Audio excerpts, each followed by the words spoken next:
Perkenalkan, nama saya Kade Ari Partawijaya, nomor absen 17 dari kelas 12 MIPA 4. Baik, di sini saya akan menjelaskan bagaimana sistem kerja dari tumbuhan tersebut. Baik, yang pertama kalian harus membuat diagram persilangan sampai F1 yaitu keturunan. Baik, di sini saya menyimbolkan B besar sebagai bulat, kemudian B kecil sebagai kisut dan K besar sebagai kuning, kemudian K kecil sebagai hijau. Baik, pertama-tama kalian harus membuat P1. Di mana P1 memiliki gen B besar, K besar, kemudian disilangkan dengan B kecil, K kecil, dan K kecil. Kemudian G1 terdapat B besar, K besar, kemudian disilangkan dengan B kecil dan K kecil. Kemudian di sini terdapat B besar, dan K besar, K kecil. Baik, persilangan dari kedua genotip dan fenotip tersebut menghasilkan sifat bulat berwarna kuning. Yang kedua, jika F1 keturunan 1 di backcross dengan genotip lainnya akan menghasilkan gen seperti ini. B besar, K besar, K kecil, kemudian disilangkan dengan B besar, K besar. Kemudian fenotip dari kedua tumbuhan tersebut lain-lain ya. Yang pertama fenotipnya yaitu bulat kuning dan yang kedua bulat kuning. Baik, genotip dari kedua tumbuhan tersebut jika di backcross, yang pertama menghasilkan B besar, K besar, kemudian B besar, K kecil, kemudian B kecil, K besar, dan yang terakhir B besar, K besar, K kecil. Kemudian dari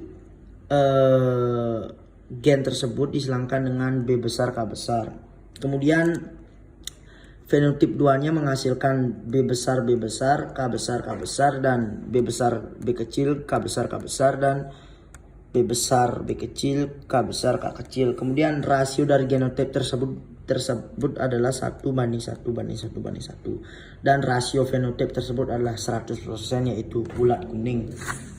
Baik, yang ketiga di sini saya akan menjelaskan dengan jika F1 keturunan di tes cross, kita harus menentukan P1 dari genotip tersebut yaitu B besar, B kecil, K kecil, kemudian disilangkan atau di backcross dengan B kecil, dan K kecil.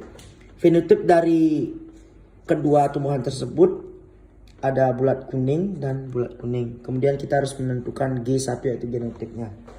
Yang pertama ada B besar, K besar, kemudian ada B besar, K kecil, kemudian ada B kecil, K besar, dan ada B besar, K kecil. Di sini silangkan dengan B besar, K kecil. Baik, menghasilkan fenotip sama dengan sebelumnya yaitu B besar, B kecil, K besar, K kecil, B besar, B kecil, K kecil, K besar, kemudian B besar, K besar, K kecil, dan yang terakhir B kecil, K kecil. Semua fenotip ini dikalikan sehingga mendapatkan rasio genotip yaitu 1:1 sama dengan fenotip tersebut yaitu 1:1.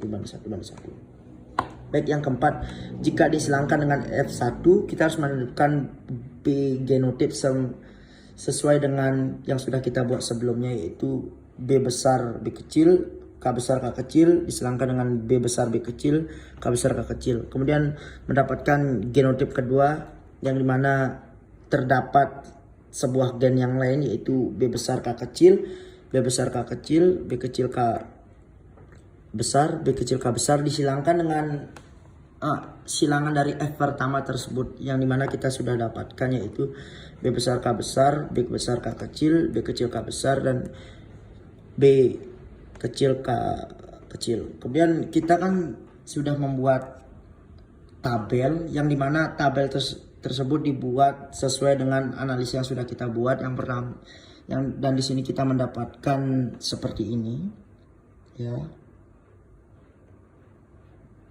Dan yang terakhir di sini saya akan menjelaskan rasio dari tabel yang sudah saya buat tersebut. Rasio genotipnya 1:2, banding 4, banding 1, banding 2, banding 1, banding 2, banding 1. Kemudian fenotipnya yaitu bulat kuning terdapat 9, kemudian bulat hijau terdapat 3, kusut kuning terdapat 3, dan kusut hijau terdapat 1. Perbandingan dari fenotip tersebut adalah 9:3:1. Terima kasih.